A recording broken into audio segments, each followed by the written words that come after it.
အလုံးစုံဓမ္မမိတ်ဆွေပေါင်းသူတော်ကောင်းတို့အလုံးစုံသူတော်ကောင်းတို့ကိုဒီကနေ့ခွေးစာကြွေတိုင်းကုသိုလ်ရပါသလားဆိုတဲ့ခေါင်းစဉ်လေးတစ်ခုပြောပြဆွေးနွေးပြမှာဖြစ်ပါတယ်အိမ်မှာမွေးထားတဲ့ခွေးကိုအစာကြွေးတဲ့အခါမှာရန်သူလာရင်ကြိုက်ဖို့သတင်းလာရင်ကြိုက်ဖို့ဆိုတဲ့ရည်ရွယ်ချက်နဲ့အစာကြွေးတယ်ဆိုရင်ဒါဟာကုသိုလ်ရသလားအကုသိုလ်ရသလားဆိုတဲ့မေးခွန်းတန်တရားဥစ္စာတစ်ခုအလုံးစုံခွေးကြွေးတဲ့သူတွေရဲ့ယင်ထဲမှာရှိကောင်းရှိနိုင်ပါတယ်ဒီမေးခွန်းတွေကတကယ်ကိုပြီးတကယ်ကိုပဲလေးနဲ့ပြီးစဉ်းစားဉာဏ်ကိုစမ်းသပ်ရရောက်တယ်လို့ထင်ပါတယ်လူများစုကတိရစ္ဆာန်တွေကိုအစာကြွေးရင်ကုသိုလ်ရတယ်လို့ရိုးရိုးရှင်းရှင်းမှတ်ယူထားကြတာများတယ်ဒါပေမဲ့ဗုဒ္ဓဘာသာကျမ်းဂန်များအရာဝိသေသပညာရပ်မှာတော့အဖြေကဒီလောက်ပြီးဒီလောက်ထိရိုးရှင်းပြမနေဘူးလူအလုံးရဲ့လောက်ရတန်းရဲ့ရလဟာတို့ရဲ့ရည်ရွယ်ချက်ဆိုတဲ့အခြေခံအုတ်မြစ်ပေါ်မှာအဓိကမူတည်လို့ပါပဲဘုရားမြတ်စွာဘုရားကစေရနာဟံဘိက္ခဝေကမ္မဝရာမိလို့မိတ်သူလူတော်ကจิตယဟန်တို့ငါဘုရားသည်စေရနာကိုပင်ကံဟူ၍ဆိုအပ်သည်လို့ဘုရားမြတ်စွာကဖြေဒီတခွန်းတဲ့ကိုကဒီမေခွန်းအတွက်အဖြေကိုအကျဉ်းပြညွန်ပြနေပြီလို့နော်မှတ်လို့ရတယ်အဲခွေးကိုအစာကျွေးတဲ့လက်တွေလှုပ်ရက်တဲ့ဒီလှုပ်ရက်ကိုလှုပ်ဆောင်ပြီးတဲ့စိတ်ထဲကရည်ရွယ်ချက်ကအတိကအရေးပါနေတယ်ဒီတော့ခွေးကိုအစာကျွေးတဲ့အခါမှာသူအသက်ရှင်ဖို့မေတ္တာထားပြီးကျွေးတာနဲ့သူ့ကိုအာရုံပြီးသူတစ်ပါးကိုနာကျင်အောင်လုပ်ခိုင်းဖို့ကြိုက်ခိုင်းဖို့ဆိုတဲ့ရည်ရွယ်ချက်နဲ့ကျွေးတာမတူညီတဲ့ကံအမျိုးအစားကိုဖော်ပြတယ်လို့ဒီလိုမှတ်လို့ရတယ်အပရမတစ်ခုမှာမေတ္တာကရုဏာစတဲ့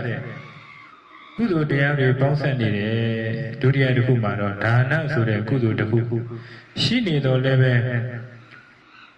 သူတစ်ပါးကိုထိခိုက်စေလိုတဲ့ဗျာပါဒစေရနာလို့ခေါ်တဲ့အကုသိုလ်စိတ်ကဒီကုသိုလ်ကိုဝိုင်းပြီးဖုံးအုပ်ထားတတ်တယ်ဒီလိုရောချက်နေတဲ့ကံဆိုတာလူလောကမှာအတွေ့များရတယ်လူတယောက်မိသားစုဝင်တွေကိုစောင့်ရှောက်ဖို့အတွက်အလုပ်လုပ်တယ်ဒီမှာစောင့်ရှောက်မှုဆိုတဲ့ကုသိုလ်လည်းပါတယ်ဒါတလေအလုပ်ခင်မှာပြိုင်ဘက်တွေကိုအနိုင်ယူဖို့ကြံစီရင်မနာလိုဝန်တို့စိတ်တွေပေါ်လာတတ်တယ်ဒါတွေကြောင့်အကုသိုလ်တွေလည်းပဲရှိနေတတ်တယ်အလားတူပဲအိမ်ကိုကာကွယ်ဖို့ဆိုတဲ့ရည်ရွယ်ချက်မှာကရည်ရွယ်ချက်ကတော့မမှားပါဘူးဒါပေမဲ့ကာကွယ်နည်းနဲ့ပတ်သက်လာရင်တဲ့သူတစ်ပါးကိုရုပ်ပိုင်းဆိုင်ရာထိခိုက်နာကျင်စေမဲ့နည်းလမ်းကိုရွေးချယ်ပြီးတဲ့အခါဒီရွေးချယ်မှုကိုလှုပ်ဆော်ပြီးတဲ့စိတ်ထဲကကြောက်ရွံ့မှုဒါမှမဟုတ်အမျက်ဒေါသတစိတ်တစ်ပိုင်းပါဝင်နေတတ်တယ်တကယ်တော့ဘုရားဘာသာရဲ့အဆုံးအမမှာမိမိရန်သူကိုတောင်မှမေတ္တာထားတတ်ဖို့သင်ကြားပြတာရှိပါတယ်ဒါဟာအတိုင်းအတာတစ်ခုထိလုံနိုင်ဖို့ခက်ခဲတဲ့အဆင့်မြင့်တရားတစ်ခုပါဒီတော့သာမန်လူတယောက်အနေနဲ့အိမ်ကိုလုံခြုံအောင်ထားဖို့ကိုမကောင်းတဲ့အလုပ်ကတားဆီးတာမျိုးမဟုတ်ပါဘူးဒါပေမဲ့ကာကွယ်မှုဆိုတဲ့ရည်ရွယ်ချက်ကိုအကောင့်ထဲပေါ်တဲ့နီးလမ်းမှာမေတ္တာနဲ့ပညာကိုအသုံးချဖို့အားပေးထားတာပါဥပမာခွေးကိုသင်ကြားပေးတဲ့အခါလူတိုင်းကိုအလိုလိုဝိုင်းကြိုက်တတ်အောင်သင်ပေးတာထဲပိုင်ရှင်ကညွှန်ကြားချက်ပိုင်ရှင်ကညွှန်ကြားချက်ပုံမူတည်ပြီးလုပ်ပြန်တတ်အောင်သင်ပေးတာဒါမှမဟုတ်အသိတယောက်ရောက်လာရင်အတန်တောင်းတော့တင်းတင်းနဲ့ဟောင်းတတ်အောင်သင်ပေးပြီးတကယ်ကို တိုက်ဖို့ထက်သတိပေးယုံတတ်တာ လောက်ဆောင်အောင်လေ့ကျင့်ပေးတာမျိုးကပို့ပြီးတော့မှတင့်တော်တဲ့နည်းလမ်းပါပဲဒီလိုချင်းကပ်မှုမျိုးမှာခွေးကိုယ်တိုင်ရဲ့စိတ်သဘောလည်းပဲပို့ပြီးတော့မှမြင့်မြတ်လာစေနိုင်တယ်ခွေးဟာကြောက်ရွံ့ခြင်းဒါမှမဟုတ်ရန်လိုခြင်းကြောင့်မဟုတ်ဘဲနဲ့သစ္စာတရားနဲ့ကာကွယ်လိုတဲ့စိတ်ကြောင့်ဆောက်ရှောက်ပေးတဲ့အခါတတ္တဝါအဖြစ်ကြီးပြင်းလာနိုင်ပါတယ်သစ္စာတရားနဲ့ကာကွယ်လိုစိတ်ကြောင့်ဆောက်ရှောက်တတ်တဲ့သတ္တဝါအဖြစ်ကြီးပြင်းလာနိုင်တယ်ဒါဟာခွေးအတွက်ရောပိုင်ရှင်အတွက်ပါကောင်းမွန်တဲ့အကျိုးဆက်တွေကိုဖြစ်ထွန်းစေမှာပါအဲ့ဒါလေးတတိယခြားစဉ်းစားရမယ့်ချက်ကအကျိုးဆက်ရဲ့သဘောတရားဘုရားဘာသာယူဆရကံဆိုတာစိုက်လိုက်တဲ့အပင်လိုပဲကုသိုလ်ကံဆိုတဲ့ကောင်းတဲ့အပင်ကိုစိုက်ရင်ချိုးတယ်ဆိုတဲ့အသီးမျိုးစီအသီးကိုခံစားရအကုသိုလ်ဆိုတဲ့မကောင်းတဲ့အပင်ကိုစိုက်ရင်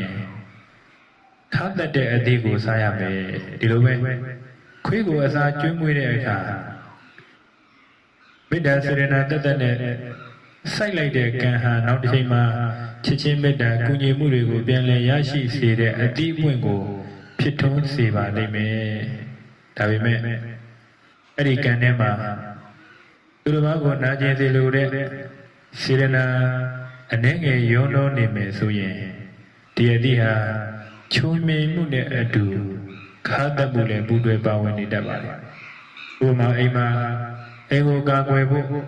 မွေးထားတဲ့ခွေးဟာမလိုအပ်ပဲရန်စမှုတွေလောက်တက်လာတာအိမ်ကလူတွေကိုတောင်မှ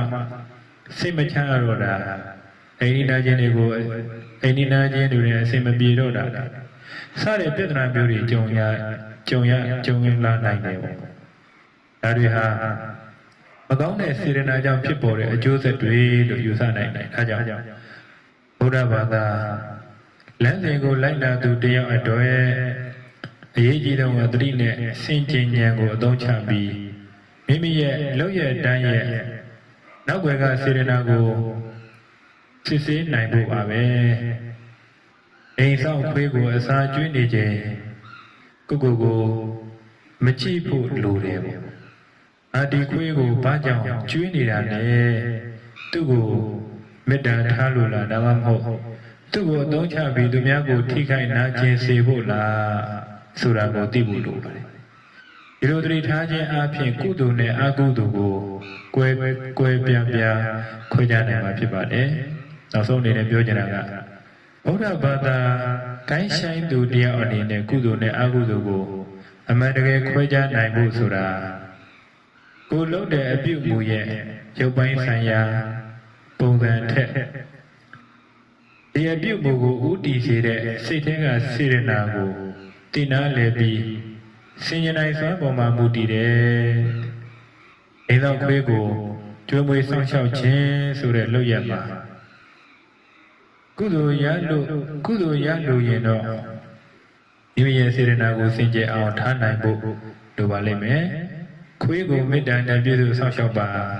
သူ့အတွက်ကျမ်းမာပျော်ရွှင်ရေးကိုဆုတောင်းပေးပါသူ့ရဲ့သဘာဝအရာစောင့်ကြနိုင်စွမ်းကိုအသုံးချပါဒါပေမဲ့သူတစ်ပါးကိုရှေ့ရှုတဲ့ဒေါသနဲ့ရန်လိုတဲ့စိတ်ကိုတော့မိမိရဲ့ရည်ရွယ်ချက်ထဲမှာခွေးစီကို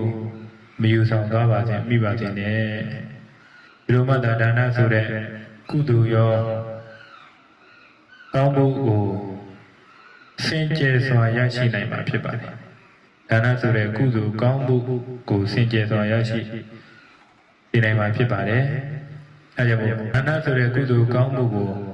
စင်ကြယ်စွာရရှိနိုင်မှာဖြစ်ပြီးမိမိရဲ့စိတ်နှလုံးလည်းပဲငြိမ်းချမ်းမှုကိုခံစားရစေမှာဖြစ်ပါတယ်။အလုံးဘေးရန်ကင်းကွာစိတ်ချမ်းသာစွာဖြင့်အသက်ရှည်ကြပါစေ။